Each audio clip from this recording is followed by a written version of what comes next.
My guest today has served in the U.S. Army for 21 years. He's a retired military officer, had a plethora of roles from facilities management into recruiting and projects and leadership, moved his career into CompuCom, served there on the field services team and headed the Office Depot team for over 1,400 stores, focusing on process optimization and other MSP duties as assigned.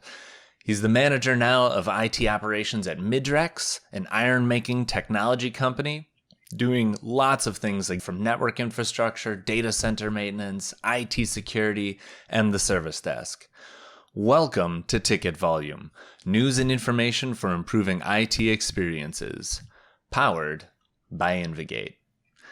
Welcome to Ticket Volume, Danny Kateli. Thank you, Matt. Thank you for the very honorable introduction. I'm humbled. Thank you. Likewise. Thanks for taking the time to be here. So tell us a little bit about your role at Midrex. What do you sounds like you do a lot of different things. What's a day look like for you? The IT team is pretty small here at Midrex. We are very agile in what we do. We cannot afford to be subject matter experts or one-trick ponies per se. You have to be jack of all trades. I consider myself like the oil, and my teammates are like the big wheels that are churning and burning either tickets or projects.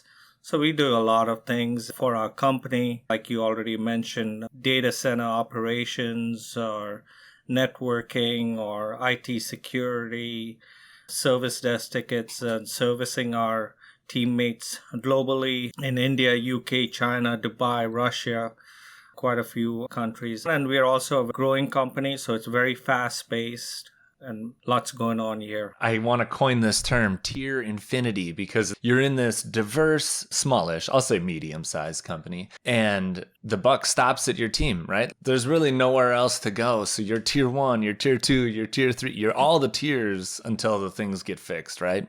That's correct. Okay, cool. That's always a super big challenge, but I've always found it to be very rewarding to work in those small teams because you grow close, you really can sink your teeth in broadly, but that's the ADHD in me talking. Yeah. So you mentioned Midrex is taking you through a leadership training kind of thing, like a mini MBA. What is that? What's that all about? Yeah, in the words of our CEO and president, our people are our greatest assets. Midrex has a very unique culture that I have never seen anywhere. They're very people-oriented.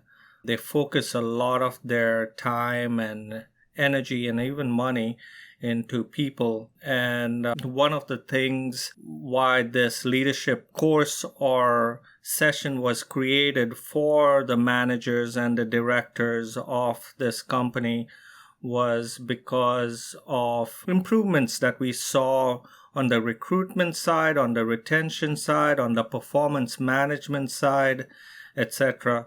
So we recently were required to read this book called The Ideal Team Player, where it talks about humble, hungry, smart. It's written by Patrick Lencioni, same author as from the book 5 Dysfunctions of a Team. And so I'm all full on board. I'm very passionate about humble, hungry, smart.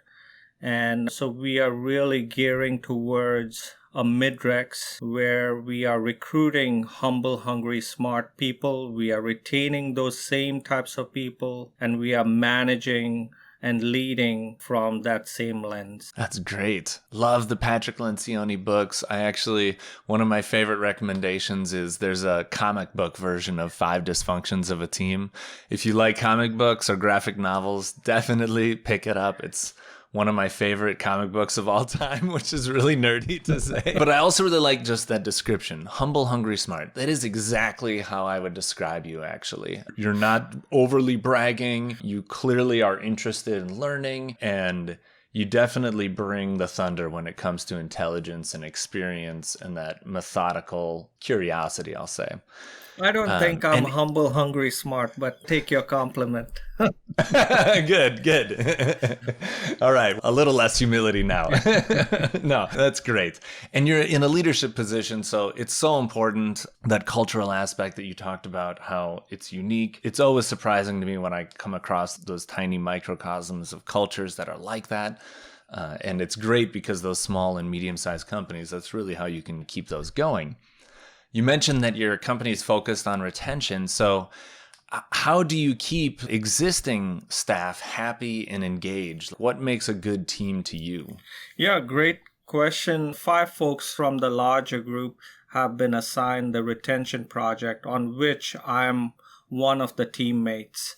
And retention is really key for Midrex because we are a very unique company. We are a very small company with a large global footprint. We've been designing plants for over 50 years. We have plants in over 32 countries that are still operational. So there's a lot of experience and knowledge with folks who are currently employed at Midrex. And many folks stay with Midrex for 20, 30 years. Some folks even retire and then come back to work at Midrex. So when someone leaves Midrex, it really hurts us from a knowledge standpoint, experience standpoint. So all the intricacies of these plants in different locations. Malaysia is this, Saudi Arabia is that. So retention is a very key ingredient in our approach for recruiting, performance management, etc. That being said, specifically with the IT team, my team is really small. Like I mentioned, we are required to be jack of all trades, and we have to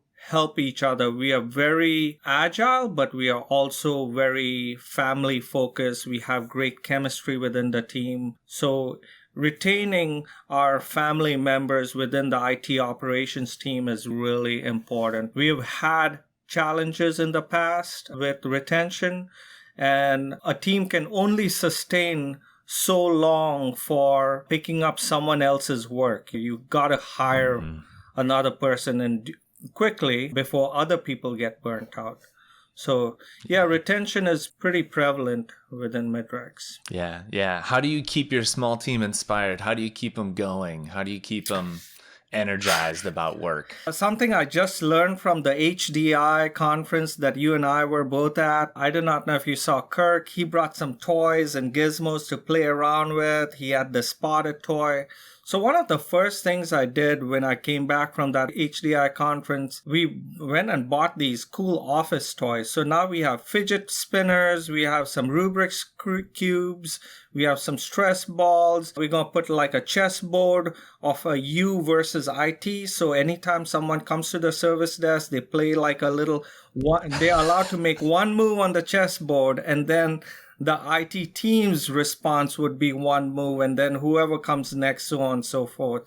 So different ideas. I brought a little putter, a golf putter, to just play some putt-putt golf around the carpet by the service desk. Stuff like that. We have a lot of transparency within the team. One of the things that my boss, the CIO, Curtis Hughes, he talked about autonomy, mastery, purpose. I coined the word AMP after that, and I always tell my teammates to be amped up. I want them to be autonomous in making decisions without me. So if I get hit by a bread truck or a beer truck, I want them to be able to make decisions and not be, oh, Danny's not here, what am I going to do? Stuff like that. And then mastery of their work, truly have accountability and know your job to the best and continue to learn and learn quickly. And then purpose, to have a very defined reason for what you are doing. Because we are so agile and there's so much going on, you are required to prioritize your work. Sometimes we prioritize our work every hour, if not every day. We do have weekly team scrum meetings. It's very important that you know what the problem is that you are trying to solve. Bingo. I love that. I'm a sucker for those acronyms. It just makes sense. But really, that autonomy, mastery, and purpose, so much of that, I see new hires and new recruits and college grads in the market right now that are looking for role, and they are really looking for that purpose, man. So I think the better that leadership can understand and communicate that to new hires, the more people they're going to attract, because that really is what drives people to work, besides the money element, of course. Yeah. And you mentioned HDI. I love that. When we were there, I just happened to mention this tour that you can do at the Zappos headquarters there that's in Las Vegas. Did you end up doing that tour? Yeah, due to COVID, obviously, blame all the bad things on COVID, right? Yeah. Due to COVID, we weren't able to do a physical tour, but I was able to get in touch with their appropriate representatives at Zappos. And then later on, the entire retention team that I am on, we met with Zappos virtually to include our HR and our talent director, who were also present on the call. So a larger team was able to view and see their culture and some of the things that they do.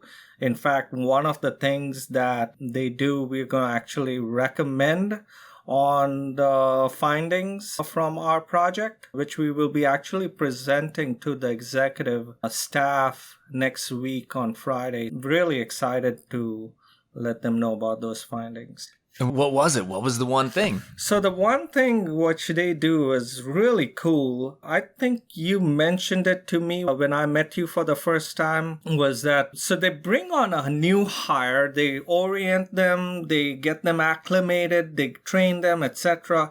And right after they graduate their training, before graduation, they will give that person an offer. And the offer is to take $5,000 and leave Zappos. So they're very astute about the type of teammate that joins their company. And I think because Midrex is growing so fast, we're doing things that have never been done before. We're about to build a skyscraper, right? Why not make sure your foundation really strong before you build this skyscraper? So one of the things we will be recommending to our executives is do the same thing like Zappos is. See if there are any weak links or folks who are not humble, hungry, smart, who want to leave the company, and then continue building that skyscraper so your foundation's pretty strong. Wow, that's so powerful, dude. I love the metaphor of the skyscraper and the foundation, not only because you're in iron making, but that really, I don't think about it that way. I don't think about how that is a foundation to a team, and you want to punch holes in it before you're depending on it for production and before you're depending on it like a family. Yeah. Fantastic. So thank you for sharing that story.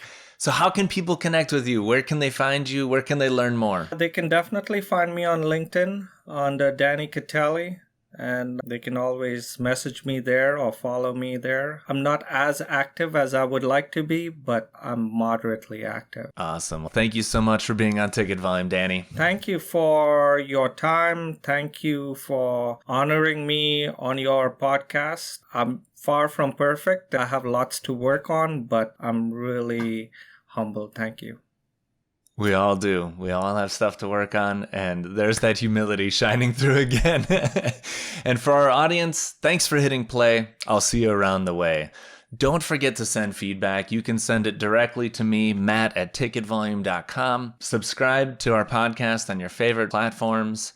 And thank you for listening to Ticket Volume, a podcast powered by Invigate.